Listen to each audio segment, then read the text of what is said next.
Welcome everyone, this is my Zoids Gunblaster review. This is a Hasbro 2001 release, and I picked this guy up for two reasons. One, I like the design of the spikes. As you can see, the spikes are all colored in this gold shiny plastic, so that's really nice. And the number one reason, of course, is the guns here that are mounted on the back of the Zoid. Quite an array of weaponry, as you can see there. And the top three guns here, they actually do rotate. This is a Zoid that actually is powered by a motor. The motor takes a single AA battery, and the battery is placed underneath here. Here's the cover for the battery. But let's take a look at this Zoid. Do a little 360 rotation here. Really nice. The colors, as you can see, you got a dark blue, a lighter blue, and of course the gold. And the caps themselves are black.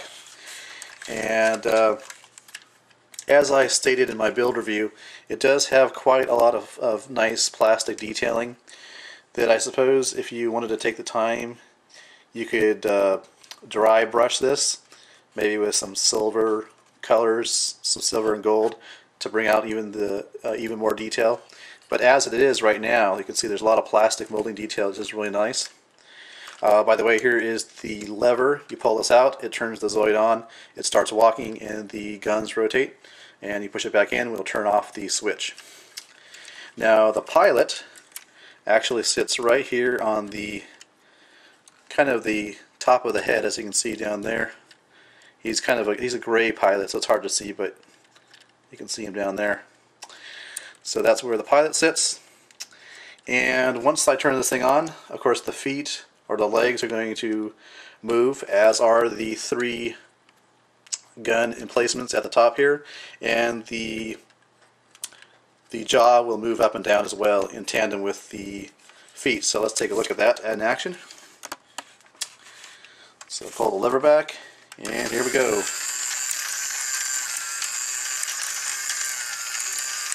As you can see, the guns are rotating.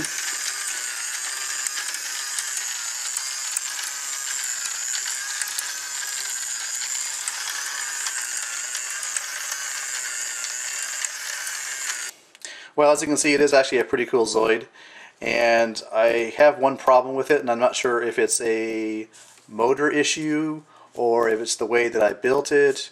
I'm not sure, but I don't know if you noticed, but it doesn't really walk in a straight line. It kind of veers off to the left or the right as it goes along here.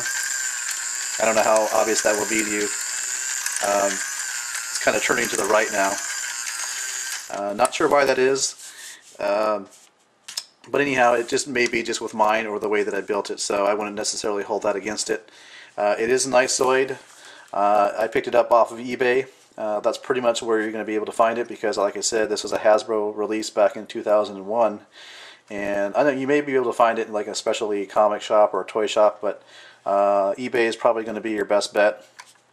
And I got mine. I spent a little bit too much money on mine, I have to be honest. I spent around $35. When they were on retail, I believe these were around $20, I want to say. You know, I can give or take a little bit for the fact that it's no longer in production, but I think what happened was there was a buy it now for $35, and then immediately after that I saw one for $25. So if I would have waited or looked a little harder, maybe I would have found one for cheaper. But I paid $35. You should probably only pay around $30 or less, probably closer to $25, because that's what they originally retailed for in the stores, I believe, around $20. Alright, well, thanks for watching. This has been my review of the Hasbro released Zoids Gunblaster. Now there is more to come, more Zoids to come, that is. As I mentioned in my last review, I do have the Elephander. As you can see here, he's a work in progress, so to speak.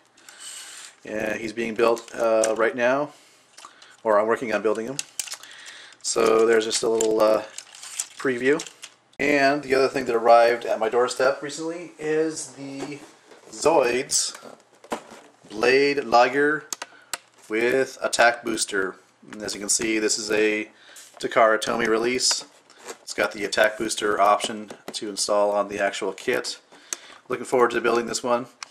And I guess the Takara Tomy release, as opposed to, let's say, the Hasbro release, the Takara Tomy releases tended to have the die-cast metal parts, and I think in this particular model, they have die-cast feet right there, or die-cast metal feet. So after I complete the Elephander and review it, this will be up next.